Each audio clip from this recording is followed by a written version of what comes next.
Hello, my name is Dalton Parker, and this is my MAWJI Center Knowledge Dissemination presentation for Business 23-21. Today I'll be talking about the MAWJI session I watched, which was Leading Like a Boss Leadership Panel. The session talked about how most businesses fail because of poor leadership. The session also offered some strategies to set the odds in our favor and remind us that leadership is something that needs to be continually worked on and developed.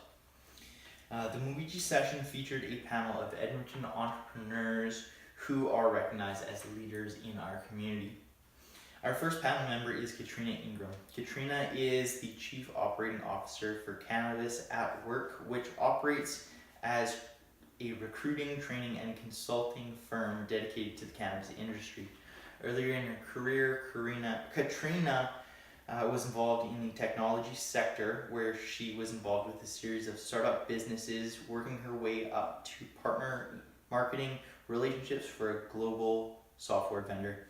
After her time in the technology sector, Katrina segued into media, where she managed communications for CBC Radio 1 in Vancouver. Upon moving to Edmonton, she joined CKUA as their COO.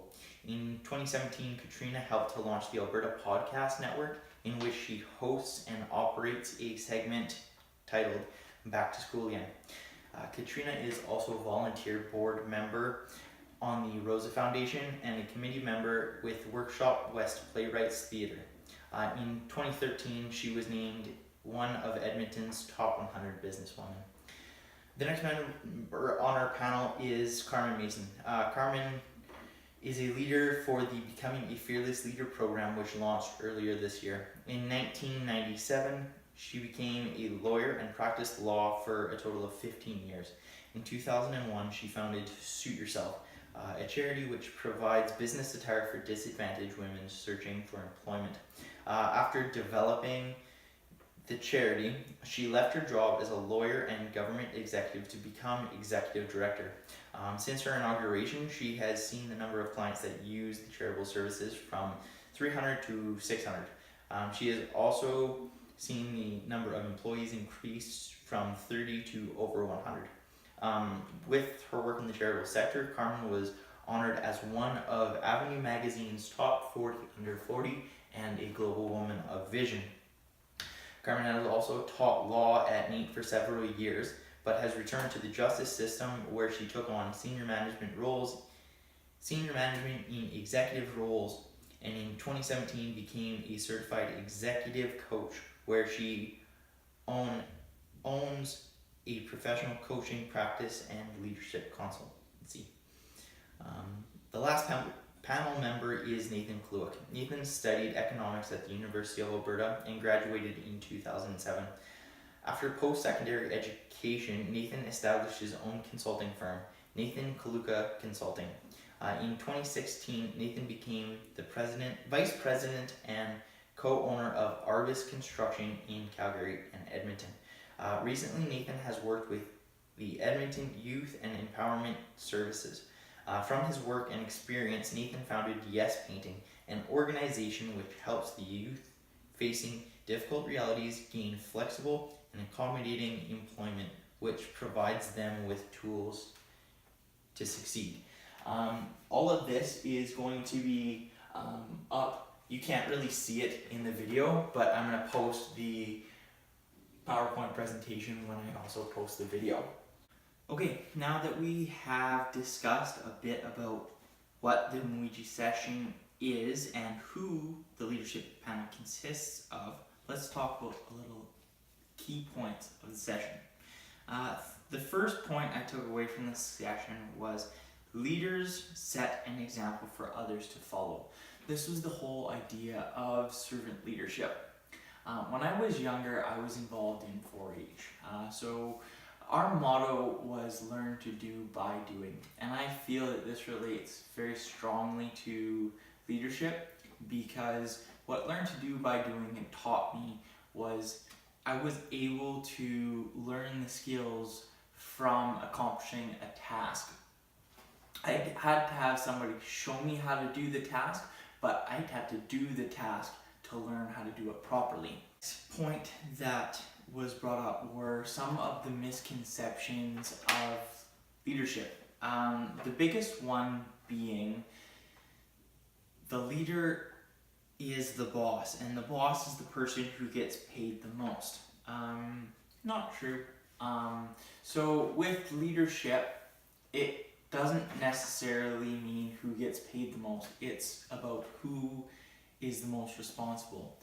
It's who's the person there last at night that turns off the lights, and it's the person who's there first thing the next morning to turn them back on.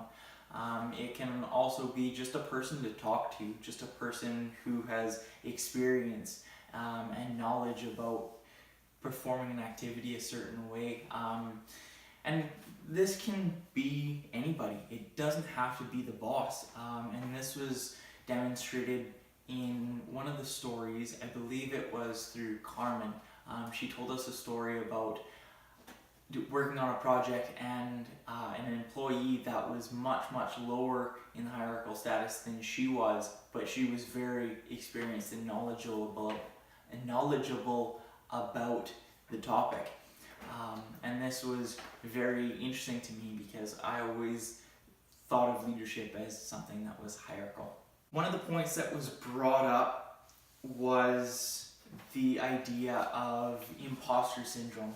Now, imposter syndrome is the feeling of inadequacy in a position. You feel like there are a million and other one people in the world more qualified to work in your position or have more experience, and that may be the case, but it doesn't really matter.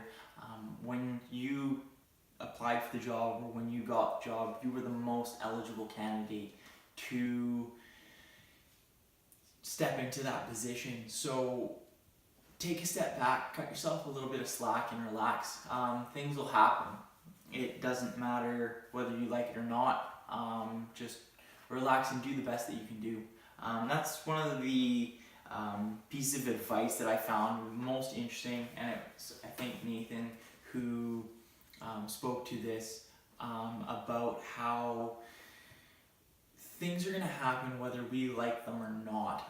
The sun's going to rise and set tomorrow, so just do the best that you can do within your control and figure out what else happens after.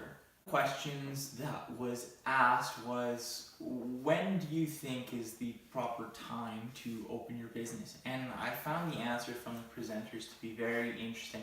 One of the answers was, just go for it, just do it. And that really resonated with me because yes, there are circumstances or situations that are going to get in our way of operating our own business, but if it is something that you're passionate about and it's something that you really want to achieve, just go ahead and do it. Figure out what happens afterwards, deal with the aftermath. If you're compassionate and empathetic towards doing something, just do it. Alright, so how can we use this information as personal fitness trainers? This is going to kind of seem like a cop-out, but really it's not.